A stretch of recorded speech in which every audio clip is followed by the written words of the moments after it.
जय हिंद दोस्तों, आप सभी का स्वागत है आपका अपने YouTube चैनल भागी ऑनलाइन क्लासेस में। जो भी अभ्यर्थी इस बार एसएससी जीडी कांस्टेबल भर्ती परीक्षा 2024 में शामिल होंगे उनके लिए सबसे बड़ी खुशखबरी है, गुड न्यूज है कि बहुत ही बड़ी पदों पर भर्ती आ चुकी है।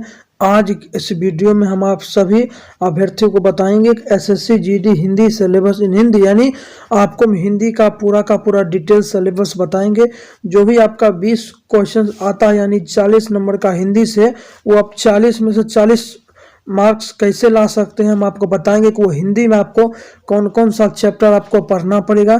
हिंदी टॉपिक वाइज आपको डिटेल सिलेबस 2024 एसएससी जीडी भर्ती परीक्षा के लिए बताएंगे, ठीक है। उसके बाद एसएससी जीडी हिंदी में सब कुछ ज़्यादा डिटेल आपको देंगे और एसएससी ने इसके लिए परीक्षा की तिथि भी घोषणा कर दी है, वो हम आपको वीडियो के लास्ट में थोड़ा बता देंगे। लेकिन मेन रूप से हिंदी का आपको डिटेल सिलेबस बताएंगे, आपको क्या क्या चैप्टर और कौन कौन सा चैप्टर पढ़ना पड़ेगा। तो आप लोग यहाँ पर देख सकते हैं एसएससी जीडी का ऑफिशियल नोटिफिकेशन है। ऑनलाइन अप्लाई आप लोग 24 से लेकर 31 तक कर दीजिएगा और इसका एग्जाम जो है फरवरी या मार्च में होने की पूरी संभावना 100% होगी। चलिए आप लोगों को बताते हैं कि हिंदी में कौन कौन सा चैप्टर पढ़े। उससे पहले हम जान लें इसके लिए कौन सा बुक पढ़े, उसके बाद आगे का हम आपको बताते हैं कि हिंदी में क्या क्या चैप्टर आपको पढ़ना पड़ेगा। आज हम बात करने वाले हैं एसएससी जीडी कांस्टेबल भर्ती परीक्षा 2024 के लिए बेस्ट बुक यानी स्टडी गाइड कौन सा है, जो कि आप यहां पर देख सकते हैं चक्षु पब्लिकेशन की है। अगर आप इस पुस्तक को लेते हैं तो इसमें आपको एसएससी जीडी भर्ती परीक्षा 2024 का संपूर्ण पाठ्यक्रम का कवरेज मिलेगा। सामान्य बुद्धिमत्ता एवं तर्क शक्ति आपको इसमें मिलेगा। सेकेंड नंबर सामान्य ज्ञान एवं समाज जानकारी, प्रारंभिक अंकगणित सहित हिंदी इंग्लिश आपको मिलेगा। साथ ही साथ 2800 प्लस बहुविकल्पीय प्रश्न, 500 रुपए पर सफलता का 100% गारंटी है। यह पुस्तक हर हाल में अन्य पुस्तकों से श्रेष्ठ है। इसके साथ ही अगर आप अपनी तैयारी को और मजबूत बनाना चाहते हैं तो इसी पब्लिकेशन का एक प्रैक्टिस सेट भी आता है, जिसको आप लेकर अपनी तैयारी को बेहतर बना सकते हैं। अगर इस पुस्तक को आप घर बैठे मंगवाना चाहते हैं तो इस सभी पुस्तक का लिंक हमने वीडियो के नीचे डिस्क्रिप्शन में दे दिया, आप अभी जाकर मंगवा सकते। धन्यवाद। एसएससी जीडी भर्ती परीक्षा 2024 के लिए हिंदी में कौन कौन सा चैप्टर यानी कौन कौन सा टॉपिक पढ़े ताकि हमारा 40 में से 40 आ जाए, तो ये वीडियो को आप लोग जो है अंत तक देखिए। चलिए अब आप बताते हैं। तो आप लोग यहाँ पर हिंदी देख सकते हैं। इससे जो एसएससी जीडी में 20 प्रश्न आते हैं, एक क्वेश्चन 2 मार्क्स यानी हर एक माने टोटल आपका 40 मार्क्स का हिंदी से आएगा।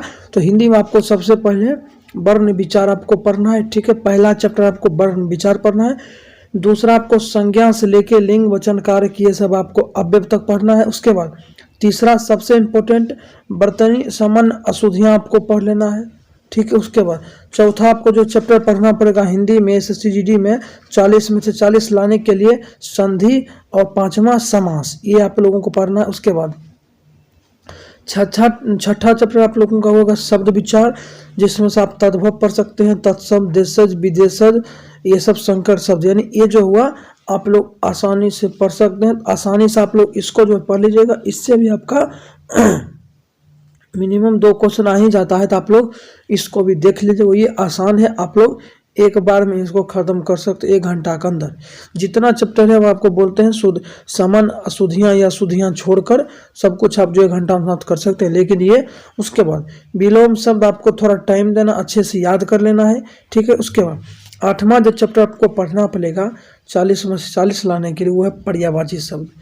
ये तो आप अच्छे से पढ़ते होंगे, लेकिन फिर भी इसको जो एसएससी जीडी के लेवल आप लोग पढ़ लीजिएगा, जहाँ पर भी कोचिंग या ऑनलाइन जो भी क्लास लिए होंगे, ठीक है। उसके बाद अनेकार्थक शब्द आपको पढ़ लेना है। उसके बाद 10वां नंबर आपको मुहावरा पढ़ लेना है। 11वां लोकोक्तियाँ, मुहावरे में लोकोक्तियाँ पढ़ लेना। 12वां नंबर वाक्य रचना पढ़ लेना है। उसके बाद अगला जो ये भी आप लोगों का सबसे इम्पोर्टेंट है, ये भी आप लोगों का सबसे इम्पोर्टेंट है, अशुद्ध वाक्यों को शुद्ध करना। यानी अशुद्ध वाक्य आपको दे देगा, उसको बोलेगा इसका शुद्ध आंसर क्या होगा। तो आप लोग आसानी से इसको जो पता तो नहीं कर सकते, लेकिन अगर 2-3 घंटा अगर एक दिन समय दे दीजिए इस पर, आप तो आसानी से इसका पकड़ बना सकते हैं। अशुद्ध वाक्यों में शुद्ध करना आप लोग आसानी से बदल सकते हैं। तो आप लोग इसको भी पढ़ लीजिएगा। उसके बाद 14वां चैप्टर है रिक्त स्थानों की पूर्ति। वाक्य एवं अनुच्छेदों में रिक्त स्थानों की पूर्ति आपको पढ़ना है। और कवियों तथा लेखकों की रचना, यानी भारत में कितने कवि जैसे रामधारी सिंह दिनकर हैं, उनका जन्मस्थली क्या है, लेख उनके मतलब उनके रचनाएं क्या क्या है, कौन कौन सा उनके द्वारा आपका जो है बुक लिखा गया, जो भी कविता लिखा गया, कहानी लिखा गया, आप लोग इसको आसानी से पढ़ लीजिएगा, ठीक है। तो हिंदी का हमने आपको बता दिया। अगले वीडियो में आप लोगों का इंग्लिश का बता देंगे। मिलते हैं अगले में, तब तक जय हिंद, जय भारत, वंदे मातरम। Thanks for watching this video. धन्यवाद।